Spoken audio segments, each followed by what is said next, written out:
Hello everyone, it's Dr. Trevor Cottrell here with another strength lecture series recording. Today we're going to talk about hiring a strength coach.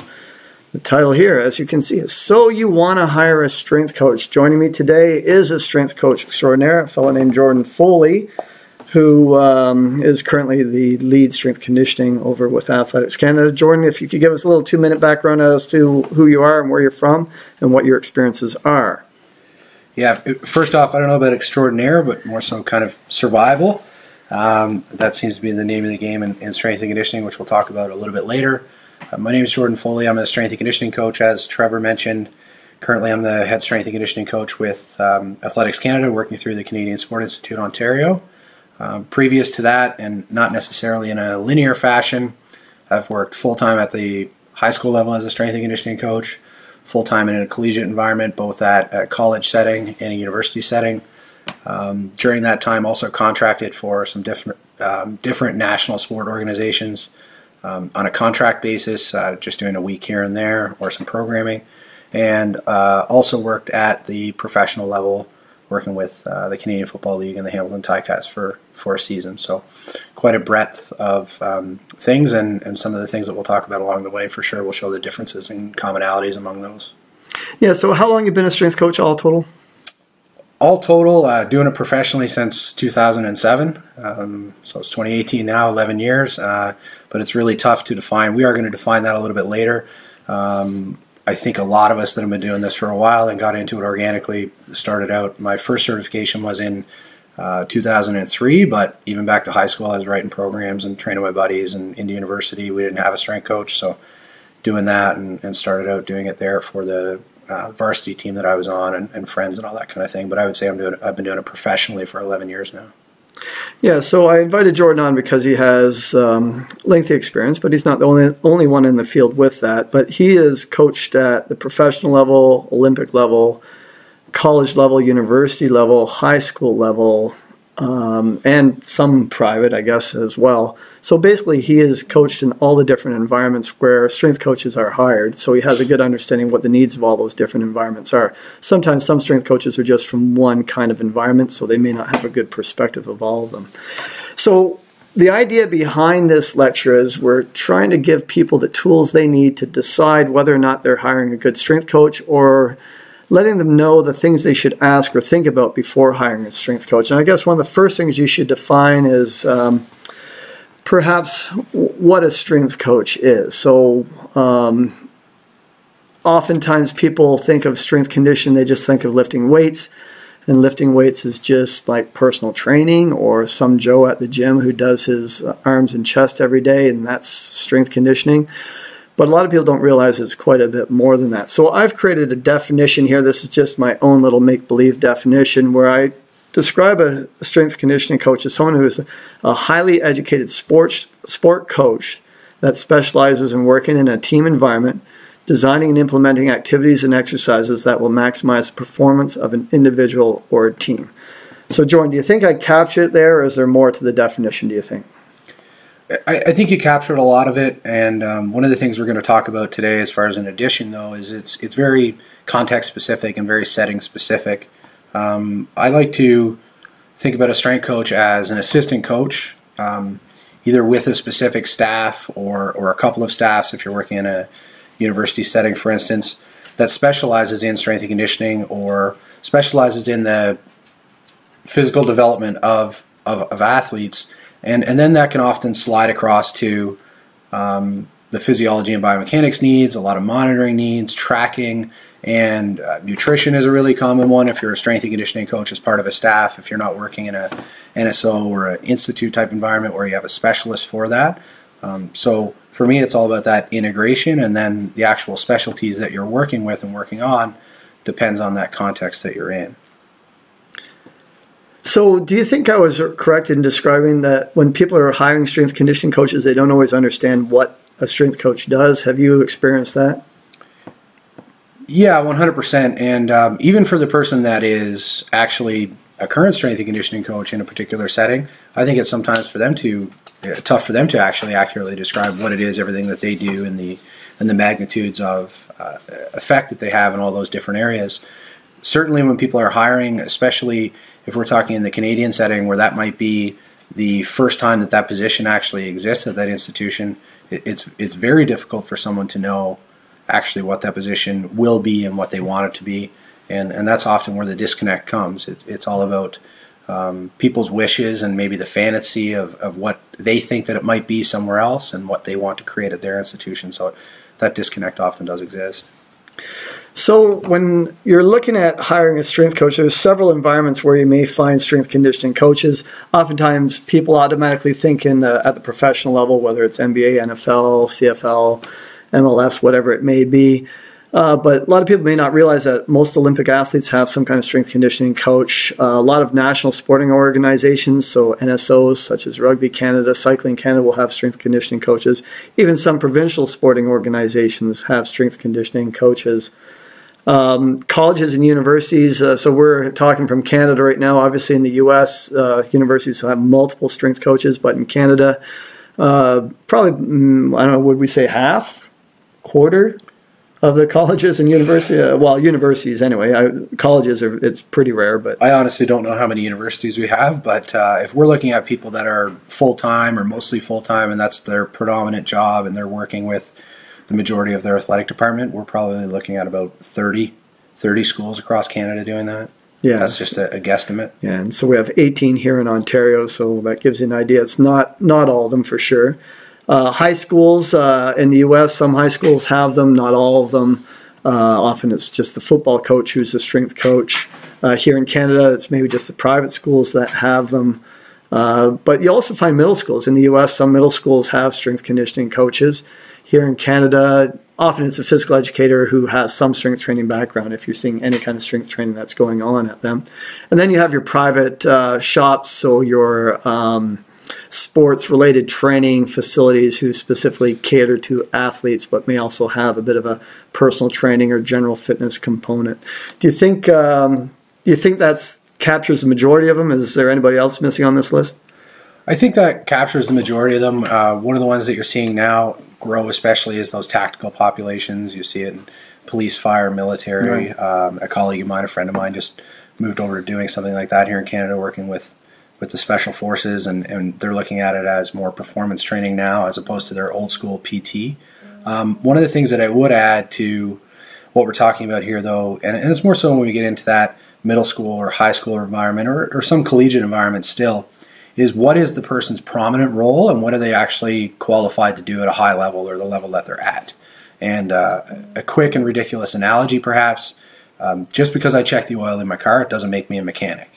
Because that's about as far as I can go with a lot of that stuff. So just because a football coach is the person supervising the weight room when people are lifting weights, it doesn't make them a strength and conditioning professional. Sometimes those are just done by athletic departments to top up positions so that they can pay somebody a living wage. So within each of these different levels that are described in this slide, what are the different challenges that they may face when looking to hire a strength coach? Is it because sometimes it may be just one individual doing the hiring, other times it could be a committee. Sometimes the job may be spread between multiple teams and divisions, other times it's just for one team. I think a lot of the challenges here are just around what do they actually want and what do they actually need in the setting. Like I had mentioned previously, it can be quite a continuum of where your specialty is and what it is that the person handles. If you're working, like the example I just gave at the high school or the middle school setting, you might be the equipment manager as well. You might be the person that's managing the facility. Whereas if you look up to the professional level or the NSO level or the Olympic level, it's going to be very rare that your scope is handling all of those things. You're going to be specialized in a specific area. It may involve some, obviously, sports science, sports medicine influence, but it's going to be less generalized and a little bit more specialized unless you move into a true leadership or managerial role. And in some of these situations where you may have a committee, who's usually on the committee? That's the interesting thing. It could be anyone and everyone, but typically you're looking at a coach, so a sport coach or an event coach, an administrator, typically somebody that would be in your line or near your line of direct report. you're going to be looking at typically somebody that fills an HR role or a management role or a budget role. And then hopefully, if available, you're going to have somebody that actually works in that performance department or that performance type setting. Now, I have, and I know that you were alongside me when I experienced some of these things. I've interviewed for a lot of different jobs, and I've interviewed for jobs, as high as the NSO level, where there was no one in the room that actually knew what that strength coach would be doing when they got hired. There was no one in that room that actually knew how to evaluate the previous person that they had. There was no one in there that had a vision of how things were going to work. So it really varies quite across, but you're typically looking at those main areas of having somebody from administration, having someone from the sporting side as far as a coaching background, and having someone from that HR side. So if you're in that situation where you don't have a strength conditioning coach or performance-related person that you can put on the committee, how do you go about hiring a strength coach? And it seems like a pretty difficult task. And what can happen if you don't have that performance coach on your committee? Yeah, so my opinion there is pretty blunt. If you don't have someone, you need to find someone. So you need to reach out to, if you're a university, for instance, reach out to other universities that have a strength and conditioning coach and ask for some advice. Typically, people are willing to help. They're not going to necessarily give you the keys to the castle so that you can gain a competitive advantage or anything like that. But they'll help you and help you know where to look. If you're working in one of these NSOs or PSOs or the Olympic level, you can look across in other sports and ask them for a little bit of advice.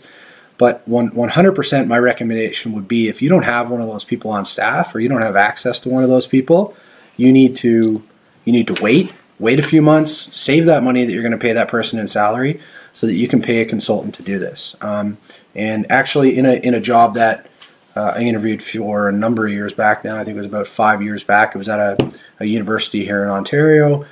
They hired somebody from a different university, a strength and conditioning coach that has about 20 plus years of experience across the U.S. and Canada, to be on that panel and advise them and ask S&C specific questions. So I thought that was a good move by them, and obviously they incurred an expense for that, I would hope, but that was an investment so that you get the right person, because with labor laws being what they are, I'm not aware of them in the U.S., but with them being what they are in Canada, typically if you get somebody into a job, they're going to be there for quite a while. It's very difficult to get rid of people if they're the wrong person. You need to go through a lot of HR processes as far as evaluation, setting up an improvement plan for that person, prove that they're not doing it, so you can kind of get yourself stuck. And I think you're better off waiting and getting the right person than you are rushing it. Have you ever seen situations, even at a larger institution like university, where they have rushed it, and what came out of that? Yeah, 100%. Lots of times we know how some of these organizations work, and with good reason. It needs to be able to flow within the organization as far as budgets and planning and all those things, and people are given deadlines on when to hire, and they need to meet those things so that they can use that budget money. I've seen that across a number of organizations in a lot of these different categories that we're looking at here on the screen. And typically what it becomes is a bit of a battle between administration and the other parties involved and the S&C coach or the S&C staff, where neither one is inherently happy because they have a difference in what they think needs to be done, what they want to be done, and they're just not connected and aligned on what needs to happen in that environment. And usually that just goes on until one of the parties moves on, either at their choice or the other person's choice, and then they're back at the drawing board and they need to reassess and get another person in there, whether that's a new administration or whether that's new strength and conditioning staff. But typically when those things aren't aligned and people rush it doesn't work out that well. Yeah, what about if you're an individual, say, or a small team, you're a coach of the club volleyball team, you know strength conditioning is important, you don't really understand what it involves, you know you have time 2 days a week for it, and you want to hire a strength coach. You don't have hardly any budget. What are the options for you as far as finding the right person? I think that's a tough one because obviously it's going to be budget constraints, but in that case, in Canada anyways, just reaching up through your sport organization to get some advice. If you're at the club level, you should be able to reach up to that next level, which would be that provincial level, and just ask them for maybe a list of things to look for. And we're going to talk about some of those things later on, but at least going upstream one level or two levels to get some information so that you can provide some context of what things you should be looking for. You might not be fortunate enough to get somebody to help you out with interviews or anything like that.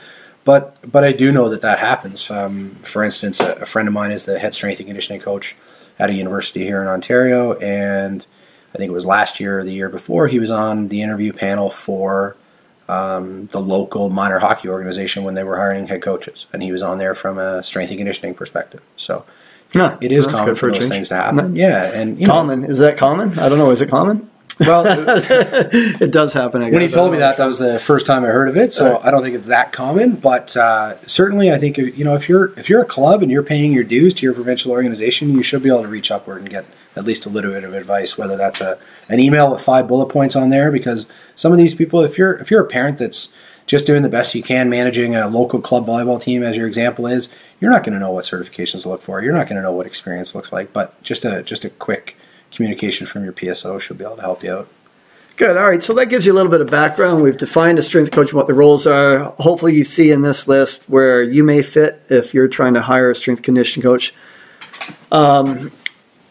Here we have the list of the different types of people that will be involved in the hiring the strength conditioning coach. Are we missing anybody from this list? Like if you're a high school principal, is that normal that you'd be hiring a strength conditioning coach? Well, I mean, I did work at a high school before, and I don't think that they actually saw it important enough to include the principal on there because that school was so big. Not that it wasn't important, but I think that this list is pretty good. But one of the things that I believe with this is if it's effective for them to evaluate hiring a strength coach, I think that it should be in some way be reciprocal. So these team managers that all they might be doing is managing rosters and budgets and travel plans, which obviously is important and takes some level of organization and expertise. If they are to be able to evaluate a strength and conditioning coach, I don't see many strength and conditioning coaches that are hiring team managers. The same with athletic directors, the same with sport coaches. For instance, in the university environment, I've been through a number of ones and number of interview processes and heard about others. Almost always sport coaches are involved, but it's very rare for a strength and conditioning coach to be interviewing a sport coach at a university. I haven't heard of that as many times as I've heard of the reverse, especially when, like I mentioned before, a strength and conditioning coach is essentially an assistant coach that specializes in a few different areas on that coaching staff. So they should be able to do the same and opposite. Yeah, sometimes it baffles me, some of the people who feel that they can be hiring a strength conditioning coach and the lack of experience they have in strength conditioning or even the most rudimentary understanding of what the profession entails or what the kind of roles that a strength coach can play are. Is there any way to overcome that other than hopefully they listen to this podcast and can maybe glean some information from it? Well, I think a couple things. I mean, number one would be the people that are on this panel, like any other hire. For any organization, the people are who make your organization. It's not necessarily your structure and what you put on paper. So really value the responsibility that you have and put some homework into looking around what you should be looking for if you're one of those panel members. And then the second thing would be something that we've talked about is systematizing this a little bit and maybe having an organization that sets out some guidelines for Ontario, for Canada. Obviously, we have those things in the U.S., the National Strength and Conditioning Association. If you're looking at collegiate, the Collegiate Strength and Conditioning Coaching Association, and those types of things. So, doing your homework on it, and whether that's doing your own research or reaching out to organizations where that's part of their mandate, and taking it seriously that you're not just walking into this blind and trying to assess who's going to be the best for your organization and someone that you're literally going to be paying over the course of their career hundreds of thousands of dollars to do a good job. Yeah, it's a tricky one, right? How do you convince a sport coach that they don't know everything about everything in their sport? I guess that's the tricky part. I've been in meetings where people who would be responsible for it was private. This is a private setting. As a sports club coach would meet with us and say, I want strength conditioning for my athletes, but it's got to be done my way, and this is what I'm looking for, and these are the skills, and this is the kind of programming I want done. And it's completely wrong.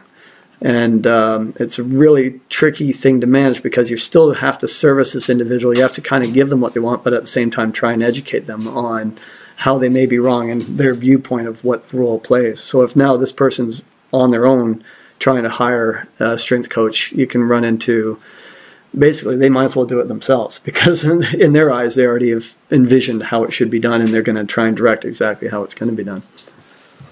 Yeah, that's the real challenge, and I brought this up. I was in a coaching education thing a little while back, and it was all sport coaches that I was with, and I was talking about some challenges that I had in communication and expectations and stuff, and they couldn't quite understand, and finally I worded it to them like this: imagine that every single person that you work with thinks that they can do your job better than you can, and that's where the conundrum comes in, and just reality of expectations. And a lot of it, with this being a new industry worldwide, newer, and especially in Canada, a lot of people don't know what it is, what it should be, what it can be, and that confusion leads us to some of those situations where expectations are not met or different. Good. All right, so we got a pretty good setup here of who may be hiring and where they may be hired, and the kinds of things that a strength coach does. Now let's get into the nitty-gritty. So you're trying to hire. Let's look at what are the different skill sets that a coach may have. Let's start with typical education of a strength conditioning coach. So when we're talking about education, we're usually talking about after high school. So there's a variety of degrees and diplomas out there in the realm of fitness, kinesiology, exercise science. In Canada, we have college diploma programs in fitness and health promotion, which are very hands-on, designed more or less to create a personal trainer type skill set. We have undergraduate degrees in kinesiology. In the U.S., there's similar type degrees in exercise science and health sciences. Some are more applied than others. Most of them, it's largely theory-based. There may not be a ton of laboratory or hands-on skills, depending on where you're at. There's master's degrees out there. Some are in kinesiology, exercise science, or health sciences related fields. Some of them are thesis options, so that means you actually do research. Others are course-based, where basically you just have to write a paper or do some kind of examination to get out, or just complete a set number of courses.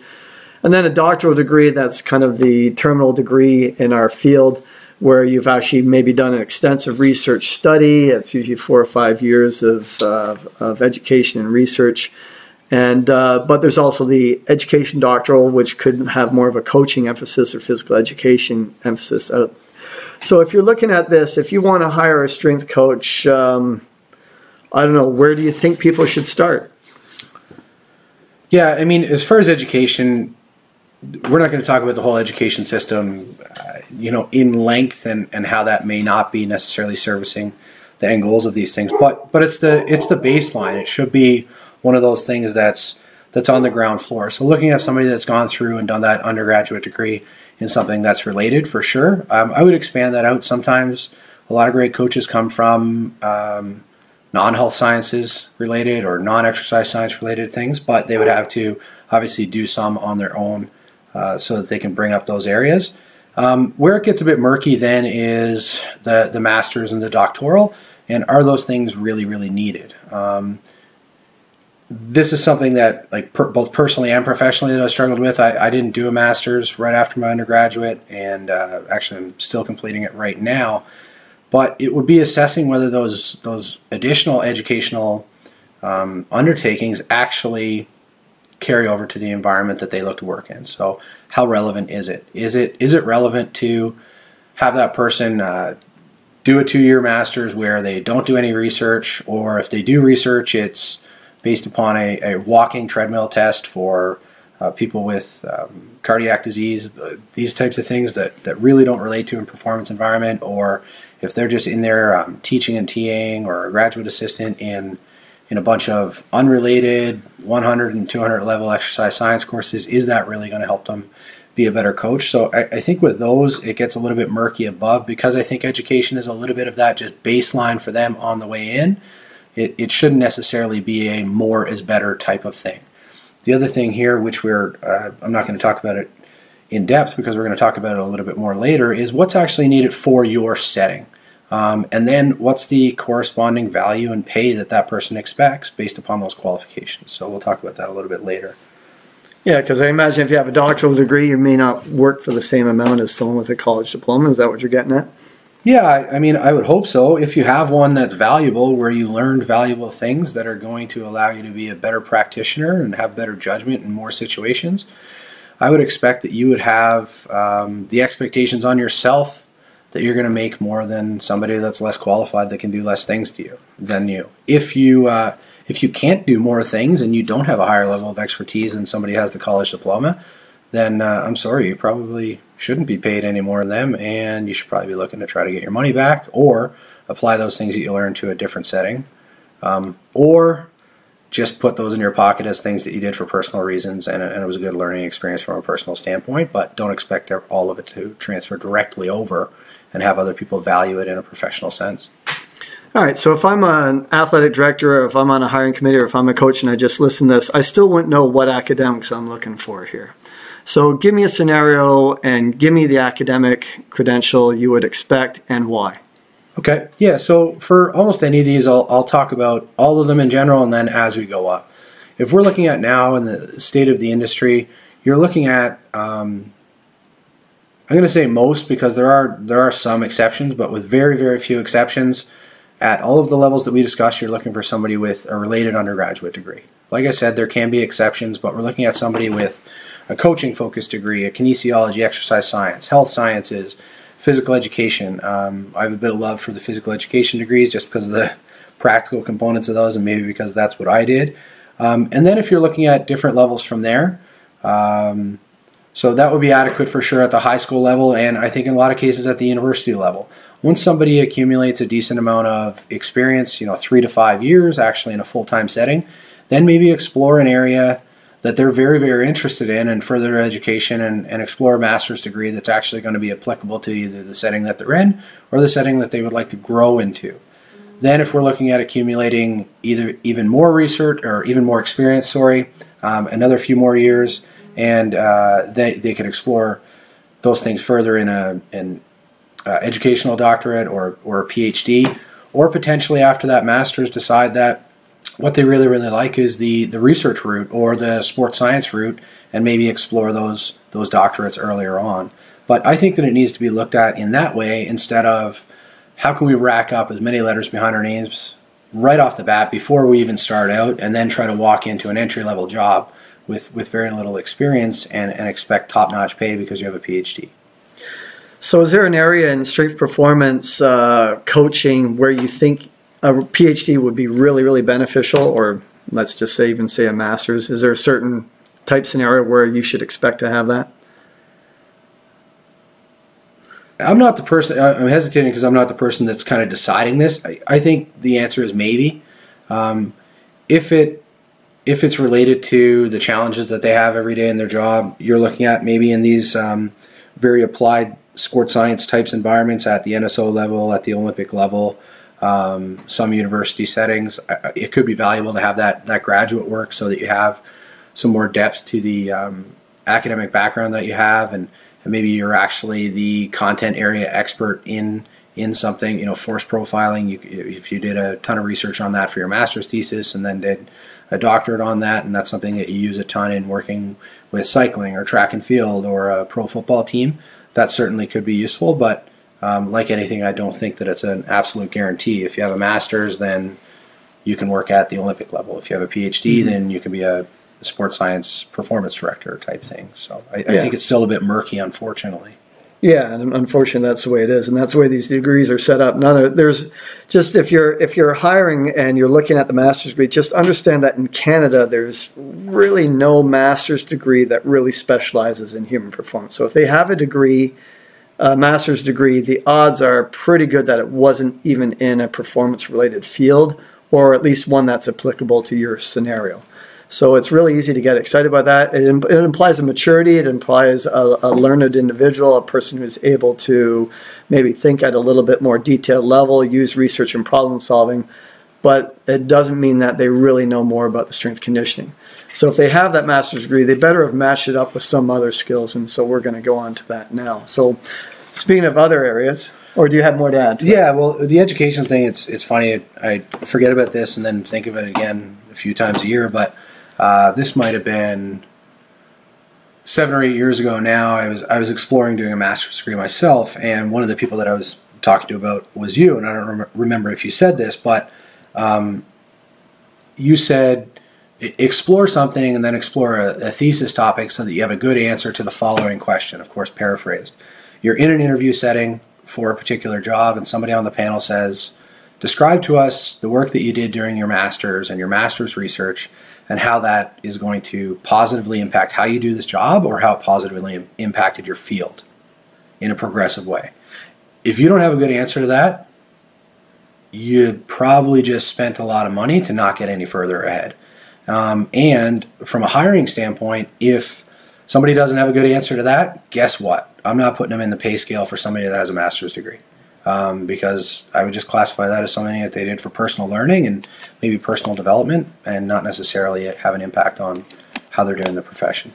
Wow, man, you're harsh. That was harsh. That's why it took me so long to find something that I decided that I wanted to do.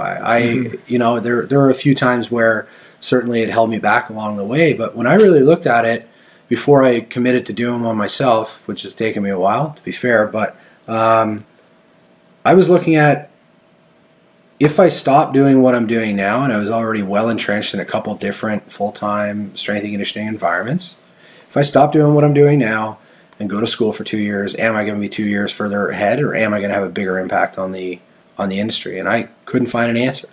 I couldn't find an answer for that. So based upon that kind of question that you gave me, then my answer was to wait until I could find something where I saw that value. Yeah, and it's too bad because we have students all the time, new undergraduates, always looking to get a master's degree, and many universities in the U.S. are requiring a master's degree.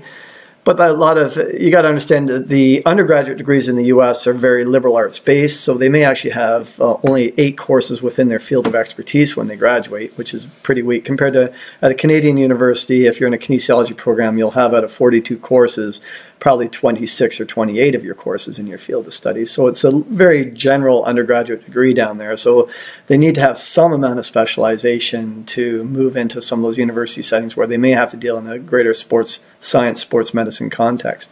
But even then, a master's degree in the U.S., there are I think maybe a handful, literally 5, 6, that you could say you would really further your strength conditioning expertise or human performance expertise. There's very few that focus on that right now. So it's complicated.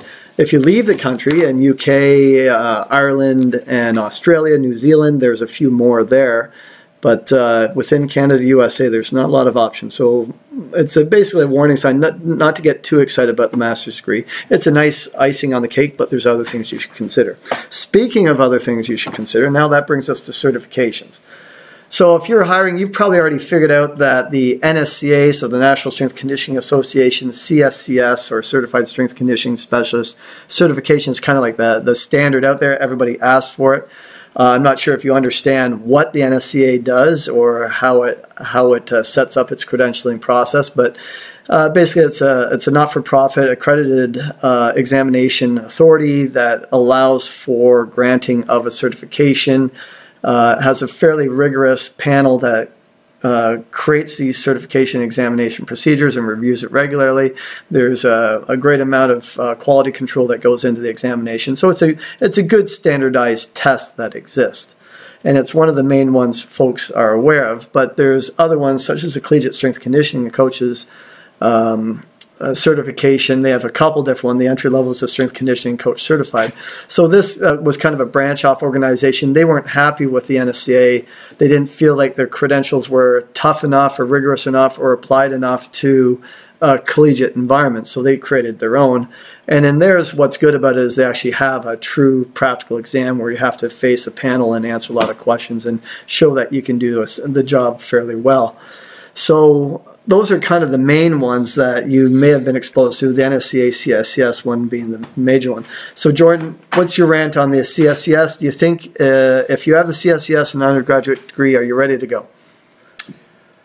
Similar to what I said with the education, I think it's just a starting point. So I think it serves 2 main purposes. In order to be the person that's planning and implementing training without supervision from someone else, you should have one of these accredited certifications so that you can get adequate insurance. By doing those things, I think that then the second thing happens. It actually kind of signifies the true start of that person's career. I think that it's a severe red flag when somebody says, well, I have 8 years of experience, but I don't have any certification. I don't know of any real place that you can work in Canada as far as gaining group strength and conditioning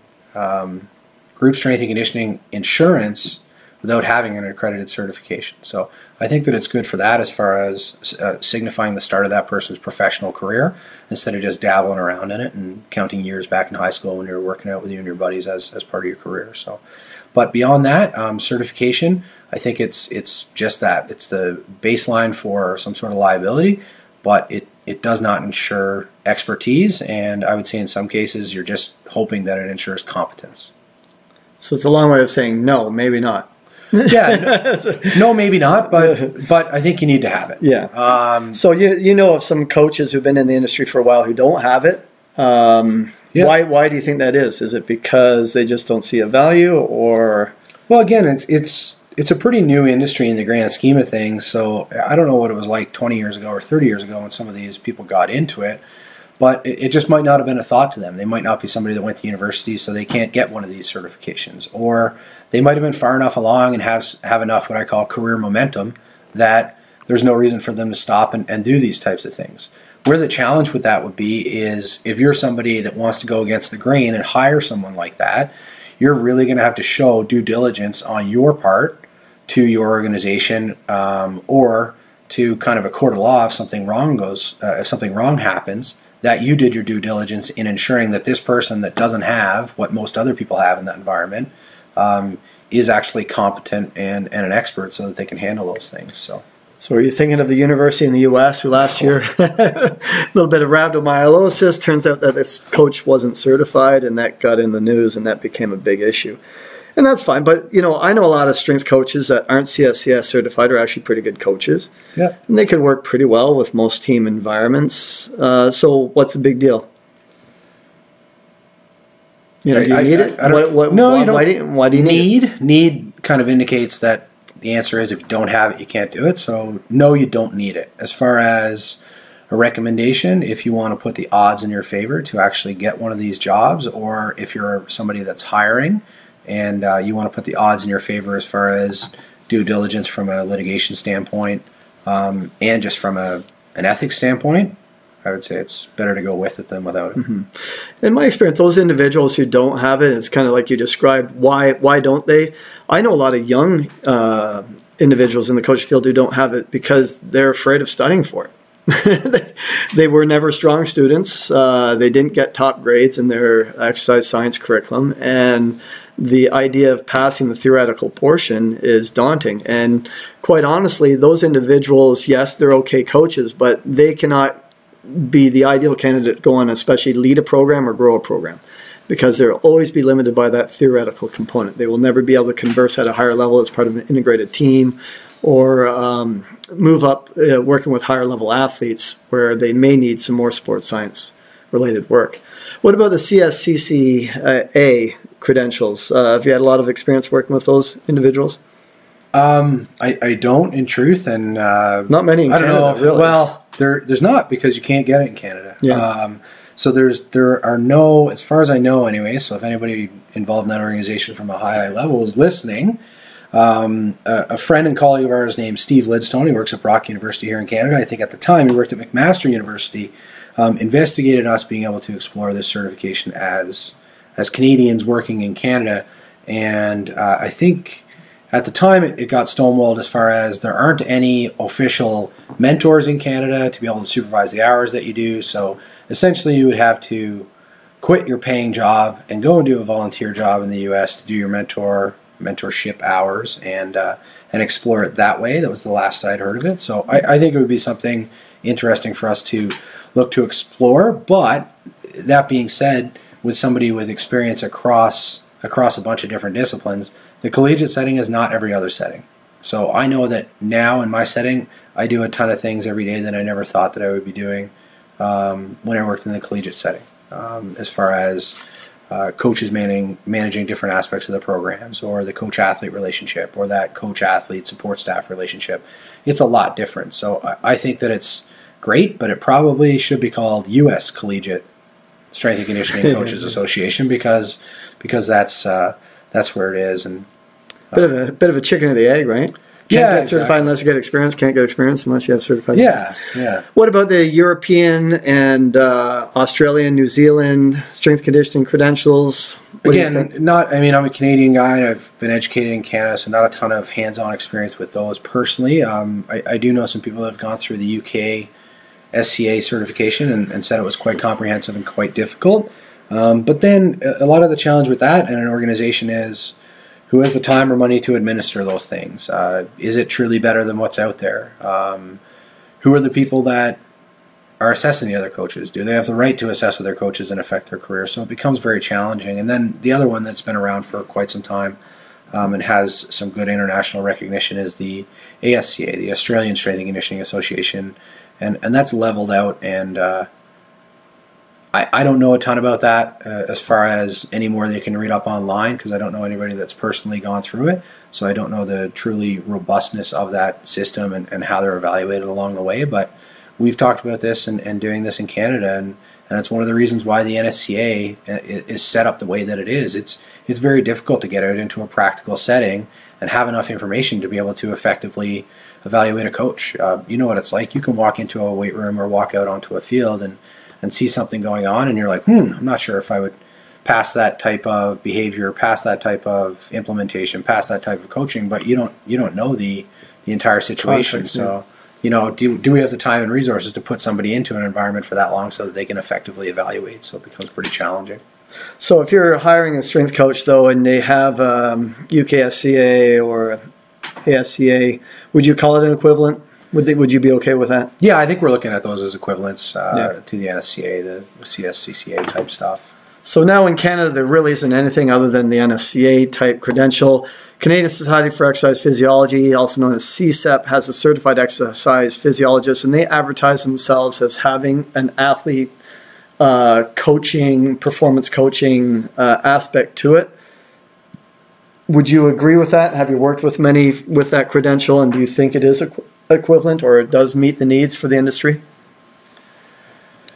This is actually the first that I've ever heard of that, to be really honest, and I don't know anybody that really works in high-level performance sport or in an integrated sport environment in Canada that's carrying that as their sole or their primary certification. Exactly. That's my point. But you will, if you read the literature. I just talked to them because we involve these credentialing through our undergraduate program, and I've heard this multiple times from CSEP. But I've looked at their content, and here's a classic example. And I know some people with CSEP who are involved in this who have background in human performance, for sure. But it really, the CEP just implies that they have perhaps a higher level of skill in evaluating health status, maybe utilization of some more specific techniques like your VO2 max testing or ECG type procedures, which may be relevant in some of these environments. But as far as actually implementing strength conditioning programming, it's a step up from a lot of certifications out there perhaps, but it really it falls short of what you'd even get with the CSCS credential, which is fairly minimal standard as it is. Yeah, and like I had said before about reciprocity, is I'm not an exercise physiologist. So, the opposite shouldn't necessarily be true. And I know that it's not a one-to-one, but being a strength and conditioning coach doesn't give me the same qualifications and the same scope of practice being a CSEP CEP. So the opposite shouldn't necessarily be true. Mm-hmm. What about, I've listed a whole bunch of other letters here, NASM, ACSM, ACE, CHEC, NCSF, ISSA, USAW, USATF. I've labeled this as less relevant. I guess I put them there because they're not the ones that everybody demands. They may add value, I guess you could say, but there's some here that I would say are probably not useful or may not build a resume very much. But if you're hiring, you may look at these and actually think that these are value added. What do you think? Is there value added in some of these credentials? I think there's value added, but they're more so educational and exploratory. I wouldn't like to see those as the prominent certification that somebody displays, and a lot of them are more so based on fitness-based clients and personal training settings than they are strength and conditioning and performance-based settings.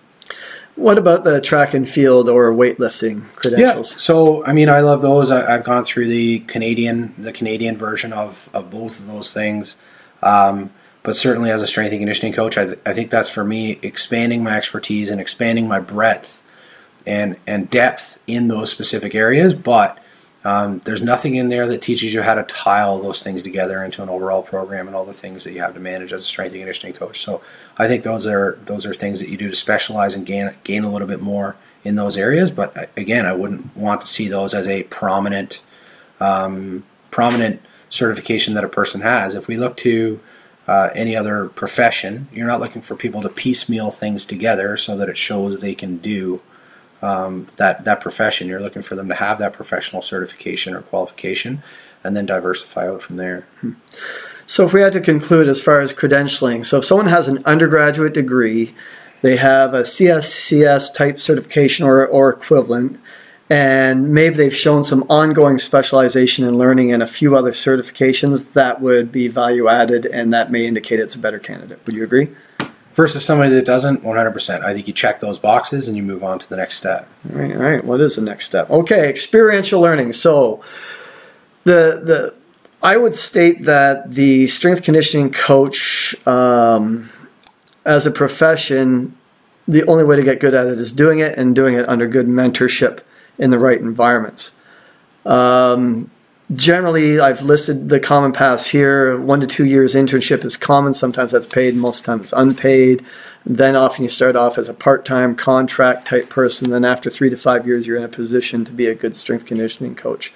And that it's really hard, fresh out of, say, undergrad or even grad school, to be hired as a lead position. Would you agree with that or not? Yeah, I think this is common, and we just need to be, I think, careful with it of just how much this is based on that U.S. collegiate system. And also ensuring that this experiential learning is actual learning and showing people progressing through and accumulating experience in greater and greater challenges as they grow, and not just free labor. So there needs to be a demonstration of the things that they did along each level, showing that they're taking on greater responsibility all the time, and showing that it's actually a mentorship and a growth thing instead of just an internship. I know that a couple of years back they made it so that internships in the U.S. they weren't allowed to do any actual coaching. So now that's just kind of like observation. I'd rather somebody use that time and train on their own or be an athlete instead of just spotting bench presses for 4 years and saying that you have 4 years worth of experience. So I think it's actually really seeing that learning takes place instead of just logging mindless hours for free labor. So you got to look for a vertical progression in learning instead of a horizontal, which is often what you get. Yeah, exactly. And if anybody is sticking there for a long, long time, it's probably some questions that you want to ask on clarity of why. So how long do you think it takes so if let's say you're in a good mentorship environment and you had the ability to do some hands-on work, if a person's worked for 6 months, is that enough to say, let's talk collegiate. So you're a university in Canada and you want to hire a strength conditioning coach. You have a person who has an undergraduate degree and a master's degree, and they've been working as a strength coach under the tutelage of, say, another strength coach for 1 year. Do you think they're ready? No, not usually. I think it takes a few years, and a few years where again, it's incremental, where perhaps in the first year they have quite a bit of mentorship and maybe they're designing the programs, but somebody's checking them over. In the second year, they're handling all aspects of the programming and implementation, but having some sort of mentorship from somebody on the administrative and leadership side of things. And then maybe in the third year, they're kind of on their own, but there's someone that they can go to, once a week or once a month and just talk about some tough things that they're dealing with and get reassurance as far as they're not the only person in that situation. And one of the things that I want to preface that with is, for me, that would be assuming that they have some experience in sport themselves as an athlete and or actually training quite a bit in a strength and conditioning type setting themselves. So if they're starting from zero, I think that it's a lot more than 3 years. They're going to have to be in the 5 to 8 to 10 year range to be able to gain enough experience so that they can go in there and show athletes to get to a level beyond that they thought possible, beyond where you've been personally, it's going to be tough to do that on 2 or 3 years experience. So now you've overseen interns when you're at the university level. So you've had some interns come out. They maybe worked with you for 2-3 semesters. Is there anywhere they can work right out of it? So they have an undergraduate degree in a kinesiology-related field. They've got 2 years of part-time experience working with you. They may have got their CSCS. Could they be hired somewhere? And what would that setting be? Yeah, I think a good setting for them would be these assistant-type positions at colleges or universities where they're maybe playing a lead role to certain groups, but they have significant mentorship, and it's understood that they have significant mentorship, and usually it'll be reflected in the amount of pay that they have. So that pay will be a little bit lower because there's going to be a significant investment from the senior staff or senior staff members into that individual in helping them do the job that needs to be done. And then also you see a lot of those individuals perhaps slide across to a private setting and maybe land with some youth teams and those types of things and top up some of their earnings by doing personal training during the days and those types of things. Yeah, so there's situations maybe even in club sports or small team contracts that they could go and maybe explore, maybe working on their own. Do you think they could work in those environments? High school? Some could. What about high school, though? Because some people think university or pro teams or the Olympic-type programs, those are the pinnacle. Could you go into a high school setting and be successful? Should you expect that with someone who has just an undergraduate degree and a year or two of experience? I think it'd be tough as the lead person for them to go in, especially if it's an environment that's not already established. One of the things that I think we err on a lot in developing staff and in mentorship positions is that we prepare people for where they are and what we have. So if you're at a school that has, and this is a big example in Canada, 5 to 10 year history and a structured strength and conditioning program, all the teams are bought in, the athletes show up, you got the schedule going, you got the yearly schedule going, and you're good to go. That's a lot different than walking into a high school and starting up a program where all they think it is that you do is open the door so that people can go in and do whatever they want. So it would certainly depend, and I think that for the most part, the answer to that again would be no. You're looking for people probably to have the upper end there, like 3, but most likely 5 years of experience in greater and greater challenges all along the way, so that they could go into any environment and start up a program. So what about some of these other related experiences? You already mentioned being a competitive athlete or actually being a strength athlete or coaching in another environment. How important are these, do you think, if you're in a hiring committee and you're seeing these things, or if you don't see these things? Why is it so important that some of these things may be there on the resume? I think all of those things that we've listed there are hugely important. The competitive athlete thing is just, I think it shows that they're actually truly interested in sport and not just interested in being around sport.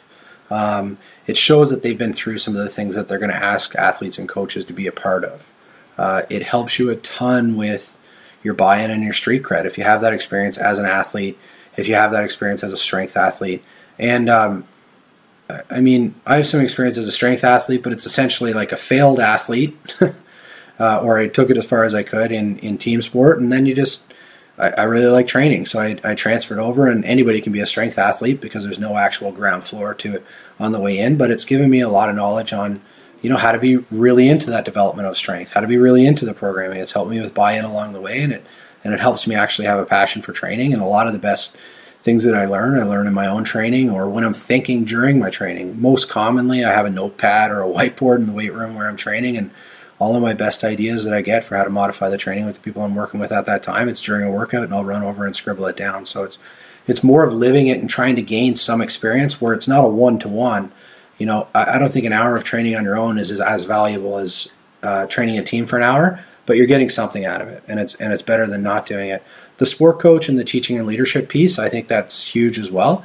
And it's just, how do you lead, teach, and control environments that are different than the weight room? You might have a very structured weight room where it's 6 racks, 6 platforms, you got groups of 3, and it just kind of goes like an assembly line. But you get out to the field setting and it's 25 people running in every which way. There's no lines on the field. How do you manage those things?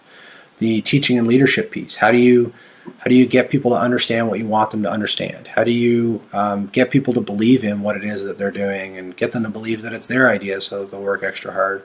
How do you get them to believe in those shared values of the organization? So I think any of those things are a huge bonus, especially early on when people are trying to beef up the 1 to 2 years that they have. That might give them a little bit of a credit towards those few years that they have. All right, so I'm going to give you a scenario then. So two candidates. Candidate one has an undergraduate degree in business. They've got 8 years of CFL experience. They've been strength training a large portion of their high school, college, and professional life. They have no certification. And the other candidate, candidate two, has an undergraduate degree, has CSCS certification, has worked under a mentor for 3 to 5 years. Who you want to roll the dice on? 99% of the time, I'm taking the second person, just because of that mentorship piece and being in an environment where you're consistently turning out results instead of just based upon kind of that personal experience that you have. The first example that you gave, where they had a ton of personal experience, it's not necessarily that wouldn't be somebody that I would hire, but it would come with a lot of conditions. Like I would pay them less because they're not truly a professional yet. Put them on a performance improvement plan right away so that they gain those certifications, gain that education that they need. But they would need to understand that they're still developing as a professional in strength and conditioning, versus the other person would be a little bit further along that, even though they didn't have all that personal experience that the first example had. Because that candidate number one, what I just described, is the majority of high school strength coaches that I often found in the U.S., and even here in Canada, I know universities that are hiring these guys, right? Yep.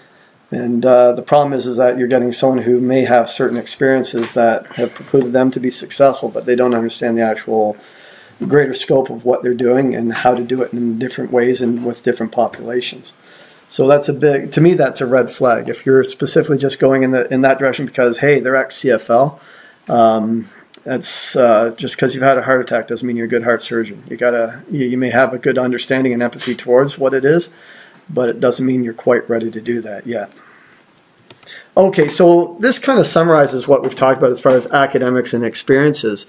So you and I kind of came up with a framework for this a few years ago. We've modified it over the while, and I modified it when I was in Texas. And this shows 4 levels of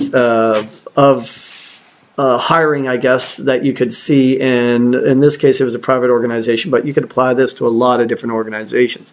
Where level 1 is the lowest level of skill set, level 4 is the highest level.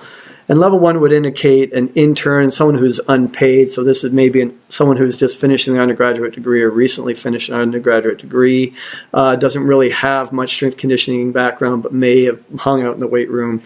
So that's your level 1 intern type person that we've been talking about. Generally not paid. But a level 2, this is where we looked at someone now has a degree, they now have some certification, but they don't have a lot of experience yet, but they have enough experience that they can get paid to do their job to some extent, and they have limited capacity for what their expectations are.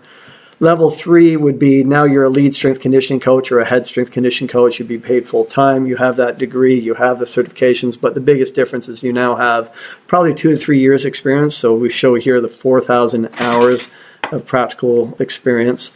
And then level 4 would be now you're kind of like the director of performance. So again, you may have a master's by now, but I don't think it's essential. But the thing that separates them from, say, a lead is experience, and then a lot of the soft skills, which we're going to talk about in a bit. So this person now has to oversee marketing, business, integration, multiple sports team programming, communication strategies, those sorts of things. So if you're an organization hiring a strength conditioning coach, which organizations would want a level 2 versus a level 4, do you think?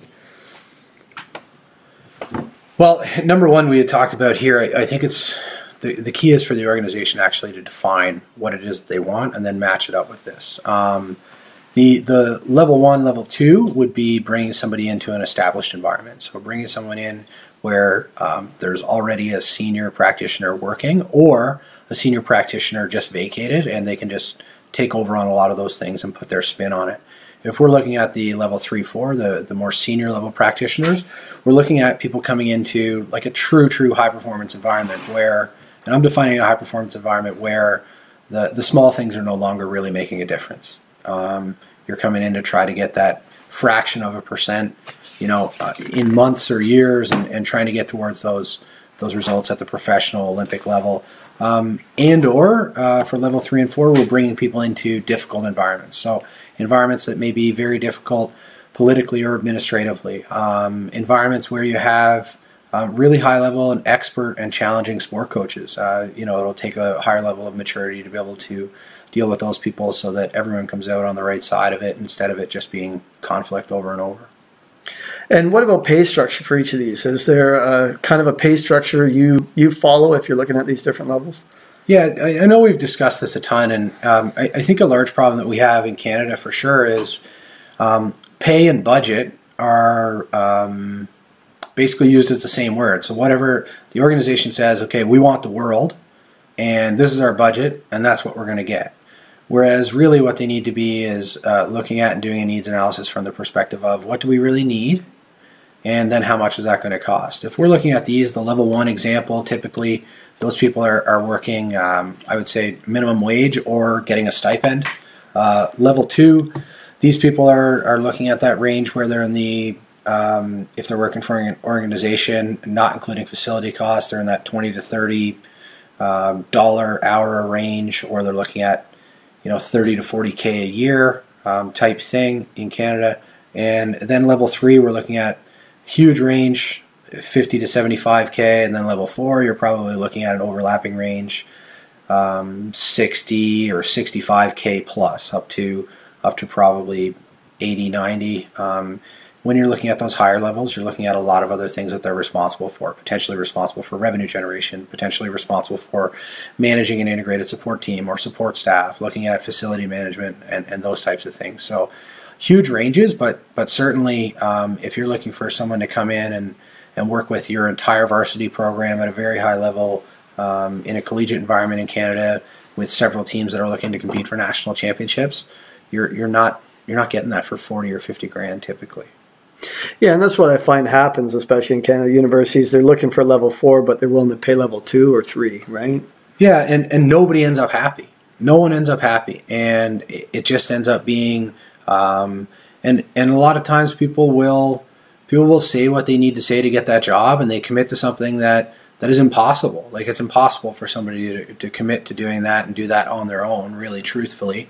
And then when things start going hairy, the organization or the administration is kind of pissed off because they're not getting what they wanted, and the individual is saying, well, I can't possibly do those things, and it gets thrown back in their face that they kind of agreed to it. So that's certainly something that I've been more cognizant of as I progressed in my career. Just be really careful on what your capacity is and what you can promise to do depending on the setting you're in, and be really upfront about those things. Reconsider the job description. So the job description that's posted for the job posting and for the interview doesn't necessarily need to be what the job description is that you agree to, and talk to your administration about that openly, and tell them the pros and cons of agreeing to all those things, and then make sure that those are realistic from the administration standpoint, so that that you have someone good and you can try to retain that person, or know that you have somebody that's not, so that you can look elsewhere. Yeah, exactly, and that's one of the things that administrators aren't ready to do yet, unfortunately. But hopefully, through listening to these kinds of podcasts and asking around, they'll start to get a better idea of what they can expect. Because so often, all that happens is devaluing the entire industry, because the strength coach can't do a good job. Therefore, there's no value seen in the strength coach, and therefore they don't want to pay money for a strength coach if there's not going to be value that's coming of it. So it's a vicious cycle. But one problem with this leveling I found is that once you have an undergraduate degree and a certification, all you have to do is add hours of experience and you automatically move up through the rankings. Is this how it should work? Can everybody just do their time and move forward? It almost seems like a union mentality here. Yeah. No, and that shouldn't be how it works in a union either, right? That's not why unions were created, but it's what some of them, I guess, have turned into. No, I think if you're in the position to be able to evaluate a number of candidates, what you want to see is not necessarily these levels, but you want to see that they progressed throughout their career and took on greater challenges all the time, either in situations or more responsibility, and that they're growing in those areas and taking on greater incremental challenges all the time and showing true development instead of just punching the clock. So a series of lateral moves. If you see people just keeping moving laterally every 6 months to a year, bad thing, good thing? Yeah, that's a bit of a red flag. And then again, don't just take it as a red flag because the industry is just so unstructured. Take it as a point to ask questions and ask questions on why. I was asked that recently, actually. The job that I have now, there was a coach in the interview, and he said, why did you leave a professional environment and go to a collegiate job? And it was a great question. And I told him about some of the situation that I had when I was in the professional setting, and that I didn't feel that I was doing a ton of things of value based upon my expertise, based upon the structure of the department. And additionally, the professional organization that I worked for in that league, most of our athletes either turned over to a different team the next year, or they went home, and I didn't really have any input and control on their training when they were away, and I preferred to be in a developmental environment where I was with the athletes more year-round. So that was a red flag for that particular coach when he asked me that question, and then when I explained it, at the end, all he said was, okay, makes sense. And so make sure that you're pressing on those things. If you think it's a red flag, ask for clarification, because it's not always what it seems. Yeah. It almost comes back to the internship conversation we had earlier about how much experience do you have.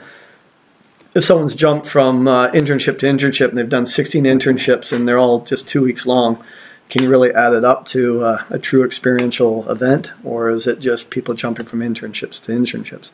But I've noticed a lot of coaches who move laterally every year in the U.S. When I was hiring in the U.S., there was a lot of that, and part of it's just the fickle nature of the business where just every year there's a big turnover.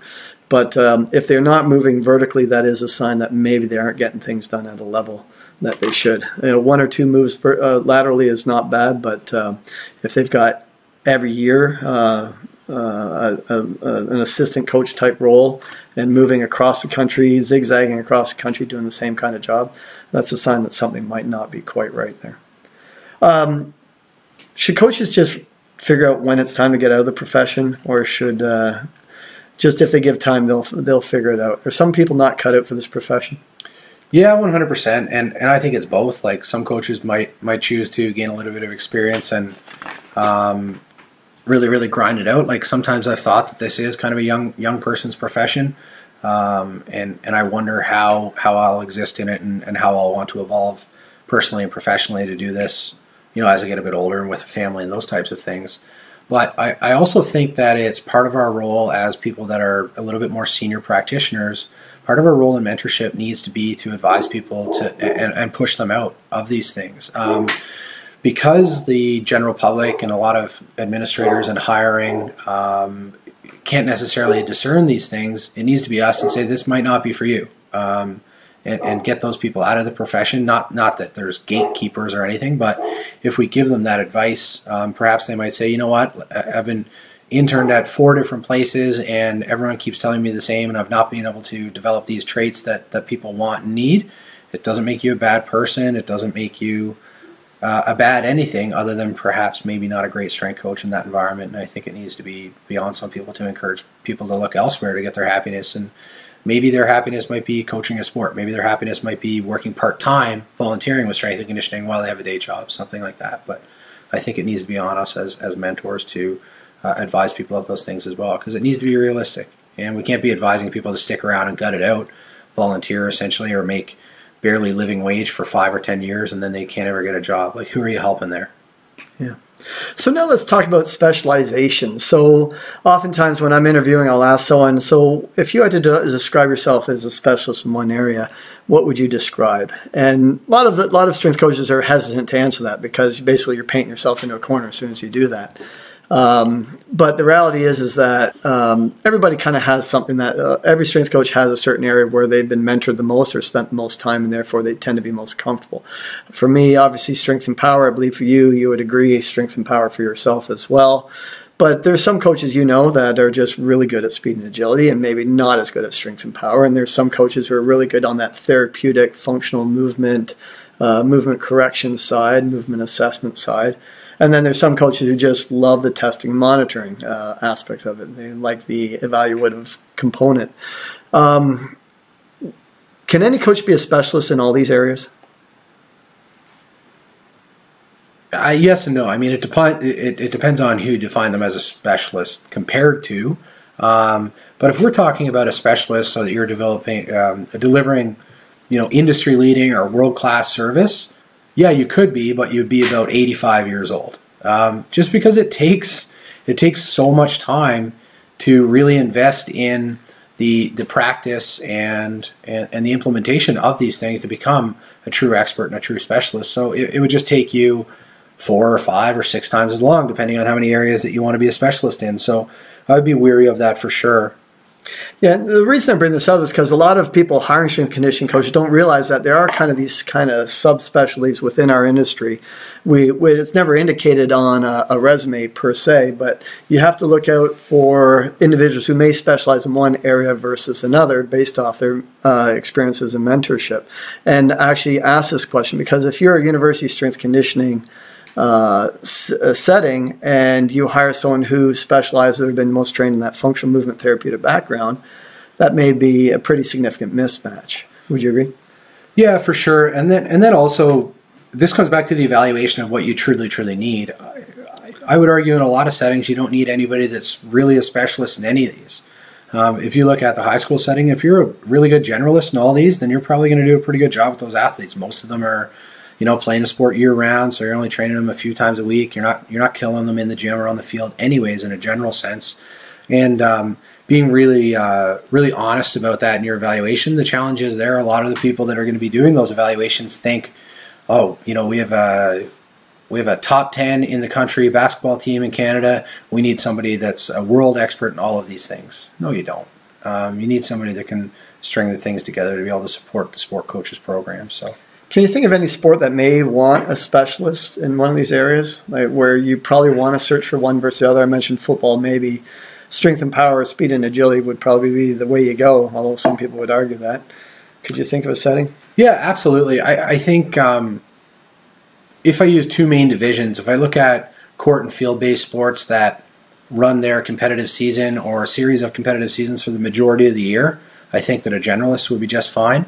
If you're looking at some of these combat and collision sports that have shorter competitive seasons, football, rugby, something like bobsled, track and field, wrestling, where if you're not strong and powerful and fast enough, then the game is over, the match is over. I think you might be looking for a specialist in those areas a little bit more. And then also, how are you going to string together specialists on their staff so that they complement the other members that you have on your staff?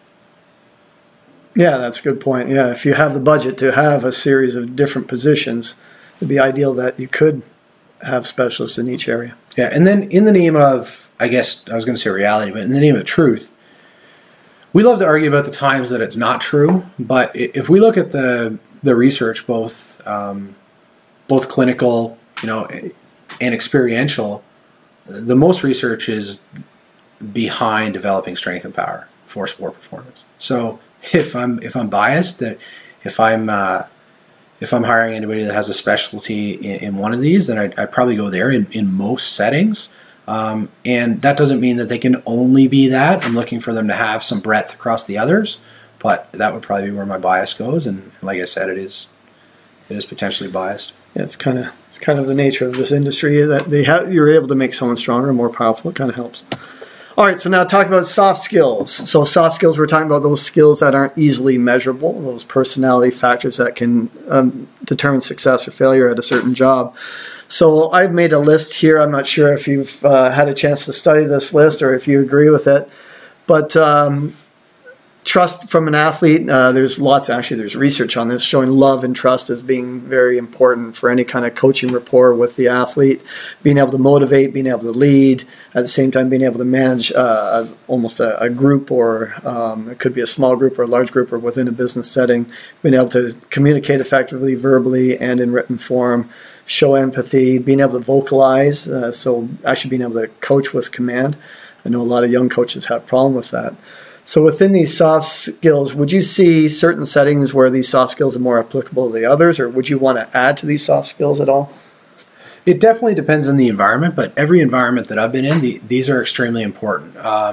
And in environments that they're not important, then somebody else on your staff is probably doing it for you, and they just kind of leave you in the room or leave you in the corner to do that. Do your job, your specific little job.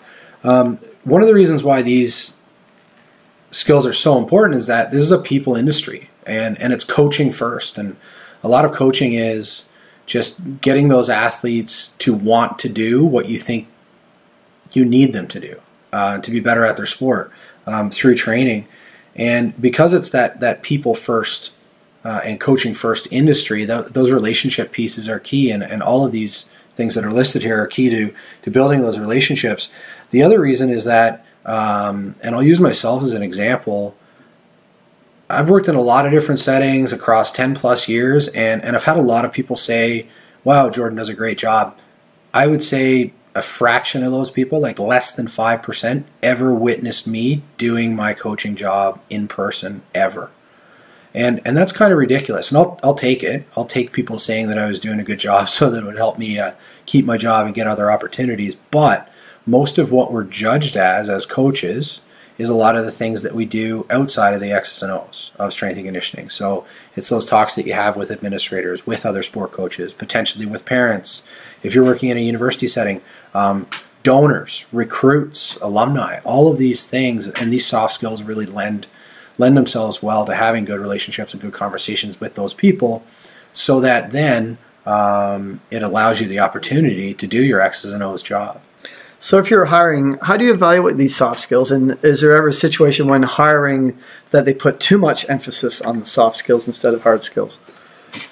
Yeah, for sure. Like sometimes you'll have that person that's the real salesman in the interview and sells himself off and promises the world. I think that comes into the red flag category of just making sure that if people do have the good soft skills, ask them to back it up anecdotally or back it up objectively, and tie in references to those things.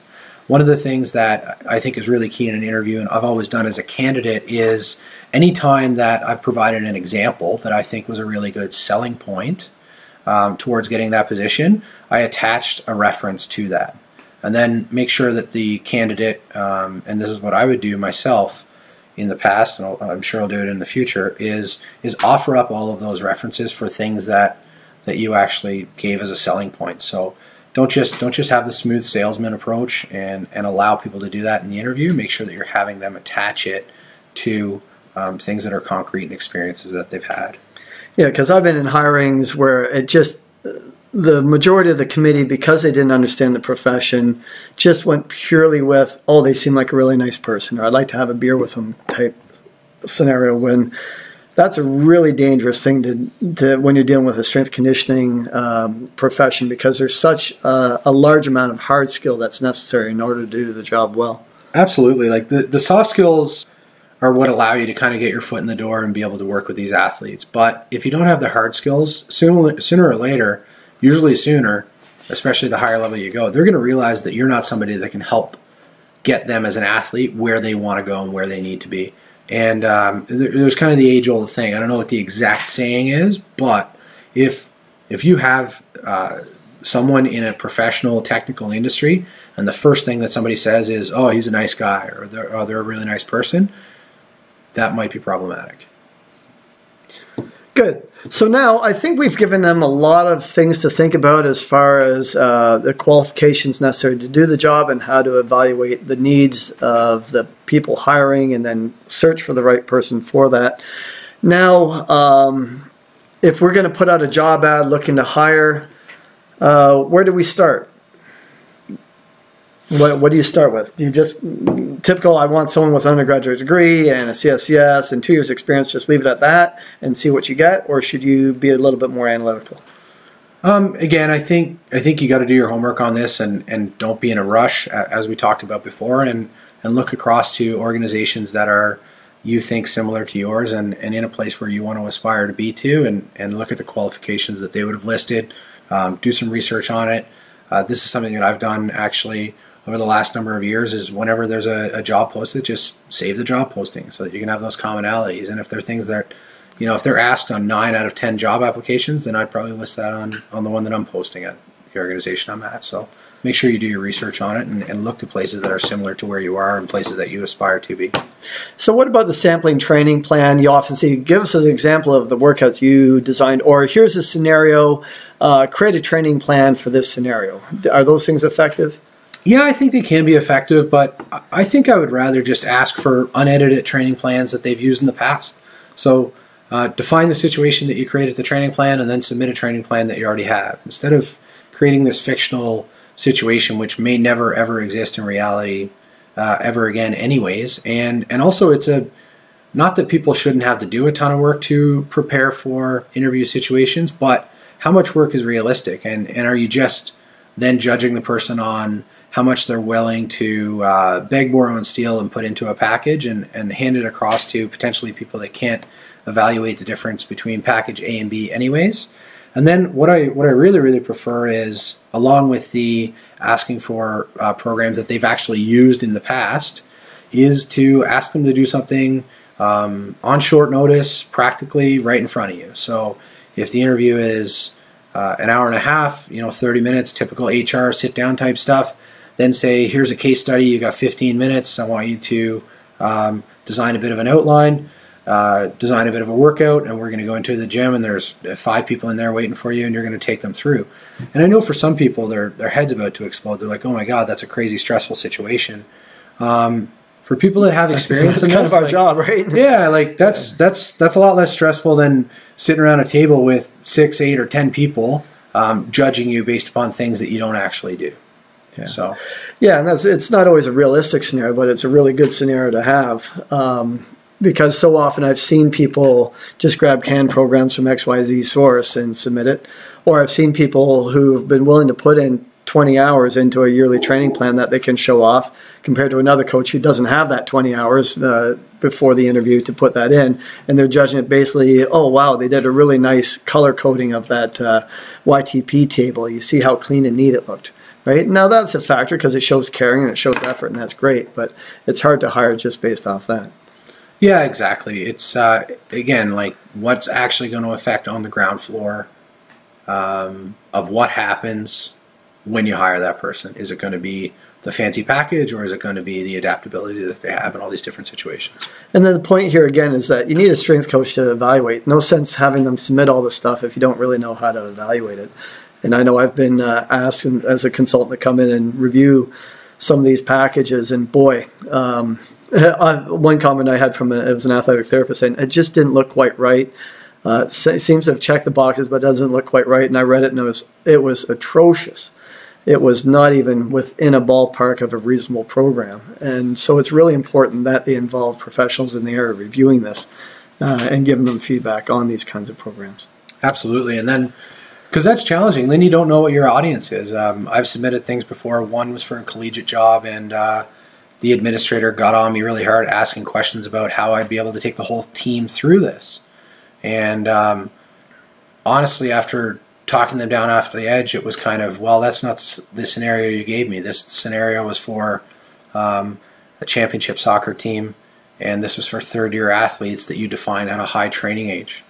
So it's quite difficult. Yeah. Okay, so you've hired the coach. They've been working with you for a while. Are they doing a good job? How do you know if they're doing a good job? What do you do? What kind of questions do you ask? You mentioned people said, yeah, Jordan's doing a good job. They never even saw you in the weight room. How do you get there in evaluating whether or not you've made a good hire? Hopefully, if it is a bad hire, it's not a permanent position. Maybe it's just a contract. But what are the things that you think are important? Yeah, I think first and foremost, it's setting up those expectations in advance. So what is, based upon the needs analysis that the organization did in advance, meet with the person that you've hired, and what are they going to agree to? What's realistic? Incrementally, 3, 6, 12 months, what are the things that they think that they can get done? And how are you going to actually measure and evaluate those things? And how are you going to determine if there's actually progress taking place? So I think that if you do that, similar to any other job, that it would be great. If now it's just never really clearly defined, and it's just if the sport coaches or administration are, air quotes, happy with you, then you did a great job. That's probably not going to work out, and lots of times there's going to be misunderstandings. So I think the real key is really set up those expectations in advance and evaluate them professionally like anything else. Yeah, it's amazing how many times we do invest in an employee, but we don't do that. We say, just go out there and do your job, and then a year later, well, you didn't do the job I wanted you to do, but no expectations were set. What about some of these things I've listed here, like should you survey the athletes to see what they thought, parents, or should you ask the coaches are they happy with you? Should you look at testing data? Is that useful? I think all these things are useful as long as there's somebody that can tie it all together and look at it through the right lens. So it's important what the athlete's experience is, for sure. In some settings, it's important what the parents and coaches' experiences are, because those are the people, those three different groups are the people that you need to work with to try to get towards a common goal. The testing data can be a little bit tough, but you're looking for some sort of progression there, and then it would be the job of the strength coach, to paint the picture of why those things are progressing, why they're not progressing at different times of the year. But again, it can't just be if they improve, you keep your job. If they don't, you don't keep your job, because lots of things that go into the factors of those are not in your control. The injury stuff, that becomes very challenging. There are a lot of factors that go into, obviously, non-contact or even contact injuries on the field. And then you're not the only person that's programming for that athlete. You have sport coaches that are programming for them. You have therapy individuals that are programming rehab or prehab type training. Some of these people might be playing other sports and or playing intramurals if they're a university athlete. They might be doing a ton of training on their own, and all of that can contribute. So it's very tough. One of the ones that I do, I think, keeping a close eye on the weight room injury rates. And again, it's not if people get hurt, you're fired, and if they don't, you're hired. It is, are we looking at these things realistically? If you have a trend of ankle injuries, for instance, during agility training, every single year at a certain time, and you keep doing what you're doing without changing it, that's probably irresponsible. So again, it would be looking at those trends and how did you handle those trends. Okay, last year you had, during your max strength phase, 8 people get back injuries. How are you going to address that and change that for the following year? Okay, the next year you had 11. Well, maybe you need to try a different plan. And if it keeps going hairy, then you're probably going to have to look to get rid of that person if possible. But if it's going in the right direction, then it's an opportunity for those administrators to say, hey, great job redirecting the course, and having some sort of an approach to that. But we do need to understand that with competitive athletes, where we're trying to get them to work really hard, in most cases year-round for multiple years in a row, there are going to be some injuries here and there, and that needs to be expected. It needs to be minimized as much as possible, but it's impossible to prevent injuries. Yeah, so related to that, I guess that comes down to thinking, if you're doing these evaluations, you're surveying athletes, coaches, you're looking at testing results, you're looking at injury rates, what are some of the warning signs that you may get that this person just isn't the right person?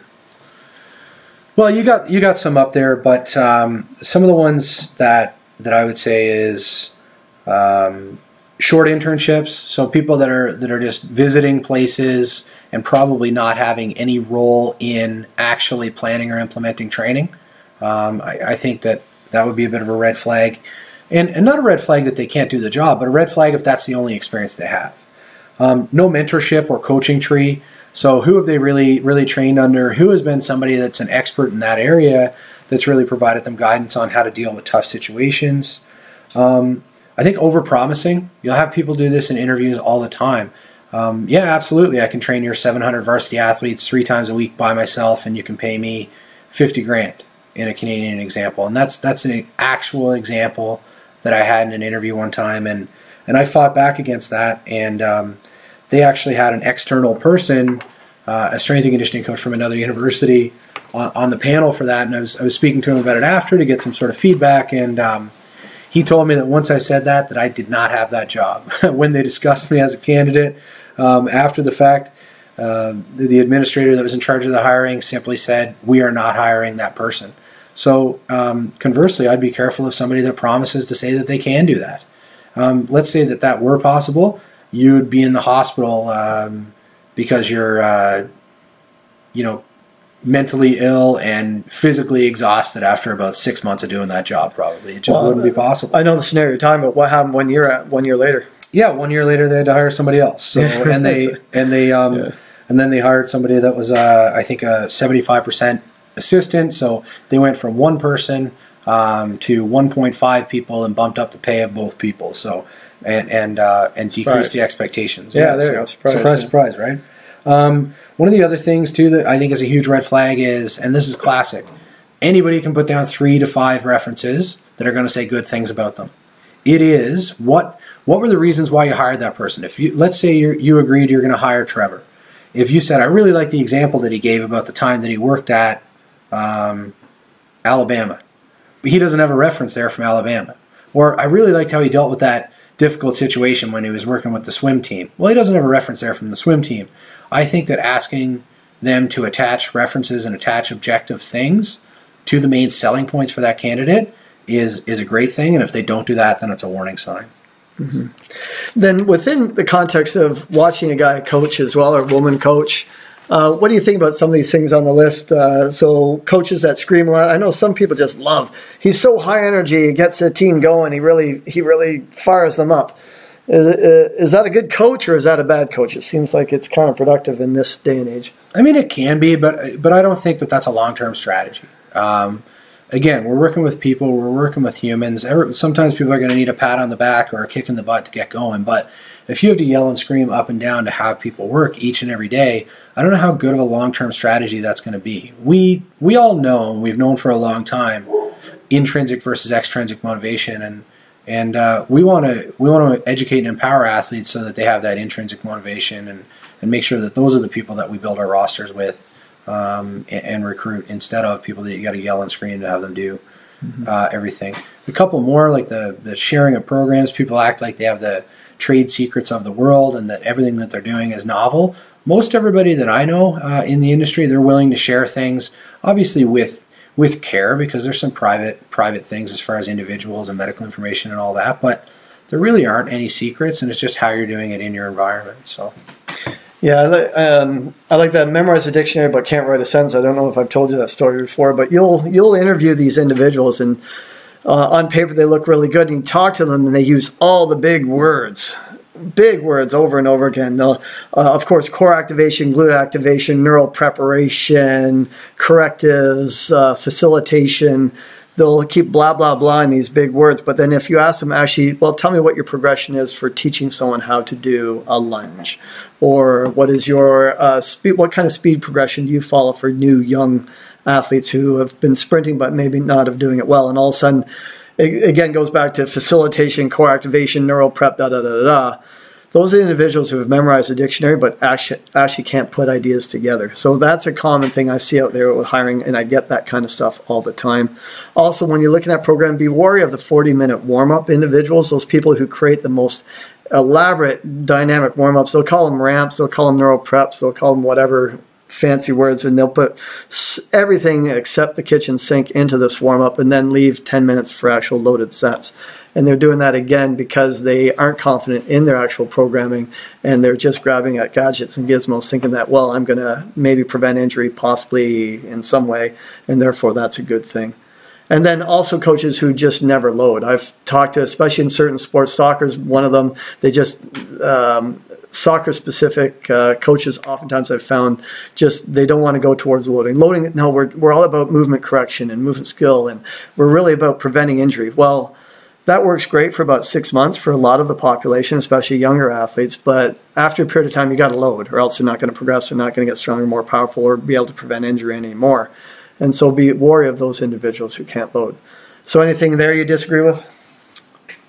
Yeah, I mean, obviously I agree with a ton of it, but a little bit of a spin. One of the things, back to your memorize the dictionary but can't write a sentence, now there's just so much information out there, and it's easy to access this information, and it's so easy to consume. What we have is people that are trying to replace experience with knowledge, and none of it is their original thought. They're just regurgitating, and that can be fine, but if you want somebody for one of these higher level situations, you want people that have their own analytical skills, and how can you integrate that knowledge into your experience and your environment? one of my favorites, a movie that I really like, is Good Will Hunting, and I haven't memorized the passage. I should, because it's one of my favorite, but it's after the character that the main character Matt Damon is playing. He kind of ripped up Robin Williams about a painting in his office, and the next day they kind of met, and Robin Williams rips him up, and he said, you can tell me everything that you've read in a book. You know everything, you've memorized everything, but you can't tell me what food in Italy tastes like. You can't tell me what it smells like in the Sistine Chapel, all of these different things, and he was talking about true experience. So I think when the knowledge and the experience don't line up in a reasonable level, it's a huge warning sign for me, and for sure, there needs to be a balance of both. So if you've never felt what it's like to do 5x5 with 85%, it's probably best that you don't program 5x5 with 85%. Right? Yeah, and you can sub it in, it doesn't mean if you haven't done it you can't, but be around it maybe, or experience it in a way. Well, I saw an athlete that tried to do it and they almost died. It took them an hour because it was so taxing. Those types of things. But if your only air quotes experience is reading it in a book, it's not really experience. Excellent. Okay, folks, so hopefully that was useful for you. There's a lot of information there. If you're out there looking for a strength conditioning coach, I think the synopsis can be that you're looking for some level of education, but more is not necessarily better, but you want to have that minimum standard. You want to have minimum standard certifications, but the key is you want to see experiences that are growing in a vertical fashion, where they're building their experiences under good mentorship, building their certifications that make sense towards their profession, and that they have the soft skills necessary to be able to interact in the environment that's specific to you. The key is for you, if you're hiring, make sure you set out what it is that you need early on. Make sure you have a budget that will give you the person that you need. And then set up an interview process and a hiring process that involves some professionals in the industry that can help you with it and help you evaluate those applicants. Because it's not uncommon for one position to get 60 to 70 different applicants, and it can be quite arduous if you're not in the industry to sort through that, and it's easy, therefore, to make some mistakes. So I hope this was useful for you. I'm Dr. Trevor Cottrell, and for Jordan Foley and myself, I'd like to thank you for sticking around. Feel free to contact me. I'm a professor at Sheridan College, and I'll put you in touch with Jordan as well if you track me down.